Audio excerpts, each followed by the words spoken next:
देखो कभी कभी ऐसा भी हो जाता है जहां से आप उम्मीद नहीं करते, कई बार वहां से आपका काम बन जाता है। मुझे इस एप्लीकेशन से बिल्कुल भी उम्मीद नहीं थी, लेकिन 4,50,000 रुपए का अप्रूवल आया हुआ है और इस लोन अमाउंट को हम अपने बैंक अकाउंट ट्रांसफर करने वाले हैं। और जो हमें टाइमिंग दी जा रही है वो 42 महीने तक का टाइम दिया जा रहा है। 42 महीने में हम इस पैसे को वापस कर सकते हैं। सबसे अच्छी बात यह, जब हम पर्सनल लोन के लिए अप्लाई करेंगे, किसी भी एप्लीकेशन से अप्लाई करने जाएंगे, तो कहीं ना कहीं आपकी मजबूरी का फायदा उठाया जाता है, जहां पर 25%, 30%, 40% का रेट ऑफ इंटरेस्ट लगाया जाता है। लेकिन यहां पर अगर महीने के हिसाब से देखोगे तो 1.5% से कम है। अब पूरे साल के हिसाब में देखोगे सिर्फ 16% का रेट ऑफ इंटरेस्ट लगाया जा रहा है। तो चलिए एक बार देखते हैं किस तरीके से आप यहां पे लोन के लिए अप्लाई करोगे, कितना महंगा पड़ेगा, कितना सस्ता पड़ेगा, कितना आपके बैंक अकाउंट में आएगा। अगर आप यहां पे लोन के लिए एलिजिबल नहीं तो एलिजिबल किस तरीके से हो सकते हैं, ये सारी जानकारी आपको इस वीडियो में देखने को मिल जाएगी। इस एप्लीकेशन का लिंक आपको डिस्क्रिप्शन में मिल जाएगा, लेकिन पहले वीडियो को देख लो, समझ लो, अगर आपको सही लगे तब जाकर के लोन के लिए अप्लाई करना। और आपको एक भी चीजें पता होनी चाहिए कहां पे आपको क्या क्या चीजें फिलअप करने की जरूरत पड़ेगी, ताकि आप वीडियो कहीं भी स्किप मत करो। नहीं स्किप करो कोई पार्ट मिस हो जाएगा। फिलहाल जैसे आप इस एप्लीकेशन डाउनलोड कर लोगे, अपना मोबाइल नंबर डाल के लॉगिन पे क्लिक करके लॉगिन कर लोगे,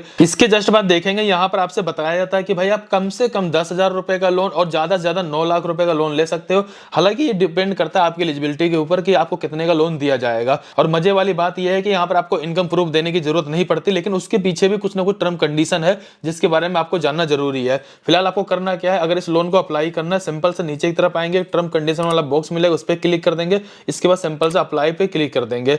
यहां पर आने के बाद आपको अपने पेन कार्ड में जो नाम दिएगा उसी नाम को ही यहां पे एंटर करना है। मंथली इनकम आपकी कितनी होती है आप वो एंटर कर दीजिएगा। जैसे मान ली 20,000, 25,000, 30,000 जो भी होती होगी आप उसको यहां पे एंटर करेंगे। इसके बाद ऑक्यूपेशन में आपसे पूछा था कि आप एक सैलरी पर्सन हो या सेल्फ एम्प्लॉयर हो, कहीं पर भी जॉब करते हो सैलरी सेलेक्ट कर लो। अगर आपको कोई भी छोटा मोटा बिजनेस है या घर बैठे कोई फ्रीलांसर्स काम करते हो, उसके लिए आप अपने यहाँ पे बिजनेस यानी कि सेल्फ एम्प्लॉयर सेलेक्ट कर सकते हो। इसके बाद आपसे पूछा जाता है कि भाई आपकी जो इनकम है, जो पैसे हैं, जो सैलरी है वो कहां पर मिलती है, आपको कैश मिलती है, चेक मिलती है, बैंक में आती है। तो अगर आपके बैंक में अगर आती है तो ठीक है, अगर आपके बैंक में नहीं आती, अगर आपने कैश सेलेक्ट किया तो आपका लोन रिजेक्ट हो सकता है। इससे अच्छा तो ये अगर आपके बैंक में सही ढंग की ट्रांजैक्शन हो रही है, चाहे भले क्यों ना आपकी सैलरी से ना भी हो रही हो, तो भी आप बैंक ही सिलेक्ट करिएगा। इसके बाद सिंपल से नीचे आएंगे, सबमिट पे क्लिक कर देंगे। सबमिट पे क्लिक करने के जस्ट बाद देखेंगे यहाँ पर आपके पेन कार्ड में जो डेट ऑफ बर्थ है वही डेट ऑफ बर्थ आपको यहाँ पे एंटर कर देना है। जेंडर को सिलेक्ट कर लेंगे। करंट टाइम में आप जिस भी एरिया में रह रहे हो अपने एरिया का पिन कोड यहाँ पे एंटर कर देंगे। सबमिट पे क्लिक कर देंगे। इसके जस्ट बाद देखेंगे आपको थोड़ा सा वेट करने की जरूरत है और यहाँ से आप बिल्कुल बैक मत करिएगा, सिर्फ आपको वेट करने की जरूरत है। थोड़ी देर के बाद देखेंगे कि आपके प्रोफाइल के बेसिस पे आपको यहाँ पे एक लिमिट दिखा दी जाएगी। लेकिन एक सवाल और भी बनना चाहिए, अभी तक हमने यहाँ पर कोई पेन कार्ड नहीं डाला है, इसका मतलब ये होगा कि हमारे सिविल के बेसिस पे लोन बिल्कुल भी नहीं दिया जा रहा है। और अगर हमारे पास इनकम प्रूफ नहीं होगा तो भी हमें लोन नहीं मिल पाएगा। तो आखिरकार ये लोन हमें मिल कैसे रहा ये भी जानना जरूरी है, जिसके बारे में आगे थोड़ा सा डिस्कस जरूर करेंगे। फिलहाल यहाँ पे देख लीजिए जो हमें अप्रूवल आया 4,50,000 रुपए का आया हुआ है। इस 4,50,000 रुपए लोन अमाउंट को हम अगले 42 महीने तक के लिए ले सकते हैं, जो कि मैक्सिमम टाइम होगा। उससे कम चाहे तो हम यहाँ पे 39 के लिए ले लें, चाहे 24 महीने चाहे 18 महीने के लिए ले सकते हैं। फिलहाल जैसे कि मान लीजिए अगर 4,50,000 रुपए का लोन अगले हम 42 महीने के लिए लेने वाले हैं, तो आप यहाँ पे देखें 14,118 रुपए हर महीने की ईएमआई आएगी। 16.25% पर एनएम का यहाँ पे हम पे इंटरेस्ट लिया जाएगा। लेकिन एक बार डिटेल में चेक करते हैं कितना हमारे बैंक अकाउंट में आ सकता है। सिंपल से आपको डिटेल पे क्लिक कर देना है। अभी यहाँ पर आप देखेंगे 4,50,000 रुपए लोन के लिए जब हम अप्लाई करेंगे तो हमारे बैंक अकाउंट में 4,29,026 रुपए आएगा। 20,975 रुपए प्रोसेसिंग फीस प्लस जीएसटी काट लिया जाएगा। और यहाँ पर आप देखेंगे ईएमआई मैंने आपको ऑलरेडी बताया, जैसे कि अगर हम इसको 42 महीने के लिए लेते हैं तो 14,118 रुपए हर महीने की ईएमआई आएगी। जो इनको हम पैसा टोटल वापस करेंगे 42 महीने में 5,92,994 रुपए इनको हम वापस करेंगे। अगर आप इस तरीके से मोटा मोटा कैलकुलेशन करके देखेंगे करीब ये 1.5 लाख रुपए से ज्यादा आपको महंगा पड़ेगा। लेकिन आप टाइमिंग बहुत ज्यादा ले रहे हैं इसलिए महंगा ज्यादा पड़ रहा है। अगर टाइमिंग आप मान लीजिए 24 महीने के लिए लेते हैं, 18 महीने के लिए लेते हैं, तो आपको ये कम से कम इंटरेस्ट लगेगा। पहली बात ये है। दूसरी बात ये है कि अगर आपका अमाउंट भी कम रहेगा तो उसके हिसाब से आपको इंटरेस्ट भी कम देना पड़ेगा। चलिए एक बार इस अमाउंट को कम करके भी हम देख लेते हैं। जैसा कि मान लीजिए अगर आपने लोन के लिए अप्लाई किया, अगर आपको यहाँ पे अप्रूवल ज्यादा भी आ गया तो लेकिन आप उतना ही लोन लीजिए जितना आपको जरूरत हो, ताकि आप दोबारा से लोन बहुत आसान तरीके से आप यहाँ से ले पाए। फिलहाल हमने डिसाइड किया जो कि हमें कम से कम लोन सिर्फ 30,000 रुपए दिया जा सकता, हमने 30,000 रुपए को सिलेक्ट कर लिया है। अब इस 30,000 रुपए को भी हम चाहे तो 15 महीने फिर 18 महीने के लिए ले सकते हैं। अब एक बार ये देख लेते हैं भाई, अगर हमने 30,000 रुपए का लोन लिया तो हमें कितना महंगा पड़ेगा, कितना सस्ता पड़ेगा।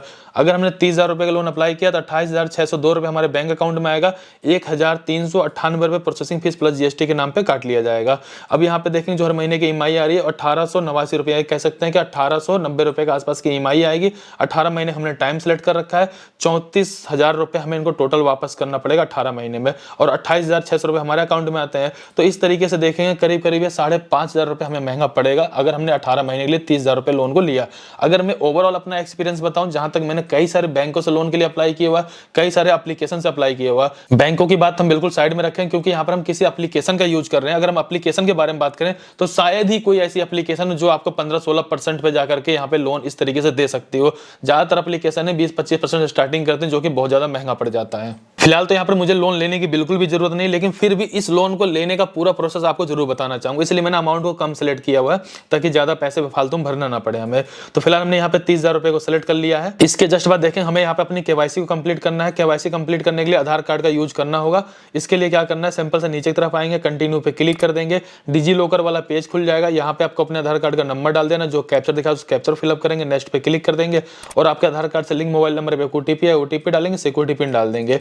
इस तरीके से देखेंगे आपके डिजी लॉकर से आपका एड्रेस वगैरह फैचिंग कर लिया जाएगा। सिंपल से नीचे की तरफ आना, आपको अलाउ पे क्लिक कर देना है। इसके जस्ट बाद देखेंगे जो आपका केवाईसी वेरिफिकेशन था वो सक्सेसफुल हो जाएगा। इसके बाद यहाँ पर आने के बाद आपको अपनी एक सेल्फी को अपलोड कर देना है। जब सेल्फी लेंगे ध्यान रखिए कोई टोपी या चश्मा वगैरह नहीं लगाएंगे। टेक ए फोटो पे क्लिक करके एक फोटो लेकर के यहाँ पे अपलोड कर देंगे। इसके जस्ट बाद मेन चीज आता है कि आपका आधार कार्ड से आपका एड्रेस तो ले लिया गया है, और अगर आपका जो आधार कार्ड का एड्रेस और जो करंट एड्रेस दोनों सेम एड्रेस, तो जिस बॉक्स पे सिंपल से क्लिक कर देंगे, प्रोसीड टू ई मैंडेट पे आप क्लिक कर देंगे। इसके जस्ट बाद देखेंगे आपसे ये भी पूछा जाता है कि भाई जो आपका ये एड्रेस है, इस एड्रेस पर आप कितने समय से रहते हो, तो अपने अकॉर्डिंग यहाँ पे आप सेलेक्ट कर लीजिएगा। इसके बाद आपसे ये भी पूछा जाता है जो आपका ये एड्रेस है, इसके मालिक यानी कि आपके घर का मालिक आप खुद हो या फिर आपके पेरेंट्स है या रेंट पे रहते हो, अपने अकॉर्डिंग आप इसको सिलेक्ट कर लेंगे। इसके जस्ट बाद आपको प्रोसीड टू ई मैंडेट पे क्लिक कर देना है। प्रोसीड टू ई मैंडेट पे जब आप क्लिक करेंगे तो अपना एक बैंक अकाउंट की डिटेल आपको डालनी होती है और उसको वेरिफिकेशन भी करना होता है। वेरिफिकेशन करने के साथ साथ आपको ई मैंडेट का भी परमिशन देना होता है। ई मैंडेट का मतलब ये हो गया कि अगर आप इस अकाउंट में पैसे को रिसीव कर रहे हो, हर महीने की ईएमआई ऑटोमेटिक डेबिट हो सके, उसके लिए परमिशन देनी है। आप उस परमिशन को नेट बैंकिंग या फिर चाहे तो डेबिट कार्ड के माध्यम से दे सकते हैं। और इसको करने के जस्ट बाद देखेंगे जो आपका एप्लीकेशन था सक्सेसफुल सबमिट हो जाएगा। इसके बाद आपका एप्लीकेशन जब रिव्यू में जाएगा, उसको चेक किया जाएगा, इसके बाद आपके अकाउंट में आपके पैसे को ट्रांसफर कर दिया जाएगा।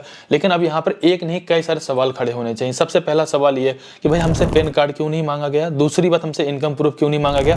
तो सबसे जरूरी मैं बताना चाहूंगा, ये जो एप्लीकेशन है ये प्री अप्रूव्ड बेसिस पे आपको लोन प्रोवाइड करवाती है। अब प्री अप्रूव्ड बेसिस पे लोन आपको मिलेगा कब, पहले ये जानना जरूरी है। तो उससे पहले ये जानना जरूरी है हम किस एप्लीकेशन के बारे में बात कर रहे हैं। हम यहाँ पर आज बात कर रहे हैं एयरटेल थैंक्स एप्लीकेशन के बारे में, जिसके ऊपर मैंने ऑलरेडी कई बार वीडियो बनाया हुआ है। एयरटेल थैंक्स एप्लीकेशन से अगर आप लोन लेना चाहते हो, उसके लिए सबसे बेस्ट ऑप्शन यही रहेगा कि सबसे पहला काम आप अपना यहाँ पे एयरटेल थैंक्स एप्लीकेशन डाउनलोड करिए, उसमें एक अपना जीरो बैलेंस का सेविंग अकाउंट ओपन कर लीजिए। उससे थोड़े समय तक आप ट्रांजेक्शन करोगे तो उसके बेसिस पे आपको यहाँ पे प्री अप्रूव्ड लोन मिल जाएगा। और प्री अप्रूव्ड लोन में आपको कोई भी इनकम प्रूफ देने की जरूरत नहीं पड़ती। जब अपना अकाउंट आप ओपन करवाओगे उसी समय आपकी केवाईसी कंप्लीट हो जाती है, इसलिए आपको एक्स्ट्रा केवाईसी करने की जरूरत नहीं होती है। पैन कार्ड आप पहले दे चुके हो, इसलिए आपको पैन कार्ड की डिटेल नहीं देनी होती है। तो ओवरऑल जो भी ये पैसा आपको दिया जा रहा है वो सिर्फ आपके फाइनेंशियल ट्रांजैक्शन के बिहाफ पे दिया जा रहा है, जो आप इनकी बैंकिंग सर्विस को यूज करते हुए कर रहे थे। तो आपको समझ में आ जाना चाहिए, डायरेक्टली ना लोन मिले तो उससे अच्छा तो ये अपना zero balance saving account open करवा लो। Zero balance saving account open करवाने के ऊपर मैंने कई सारी पहले से वीडियो बनाई, उसका लिंक डिस्क्रिप्शन में डाल दूंगा। एक बार अकाउंट ओपन करवा, थोड़ा बहुत ट्रांजेक्शन करते रहो, महीने 2 महीने 3 महीने बाद आपको लोन इस तरीके से मिल जाएगा। लोन सस्ता भी मिल रहा है, एक आगे के लिए आपके फ्यूचर के लिए बढ़िया रहेगा। आप कहीं पे लोन के लिए भटकने से अच्छा है कम से कम एक ऑप्शन आपको इस तरीके से देखने को मिल जाएगा। फिलहाल इस वीडियो के लिए एक लाइक करिए, चैनल सब्सक्राइब करिए और कमेंट करके बताइए क्या आपके पास एयरटेल पेमेंट बैंक में अकाउंट है या नहीं। अगर है तो क्या आपको ये ऑफर दिया गया नहीं दिया गया है। फिलहाल इस वीडियो के लिए लाइक करिए, चैनल जरूर सब्सक्राइब कर दीजिए। चलिए फिर मिलते हैं किसी नेक्स्ट वीडियो में, तब तक के लिए जय हिंद जय भारत।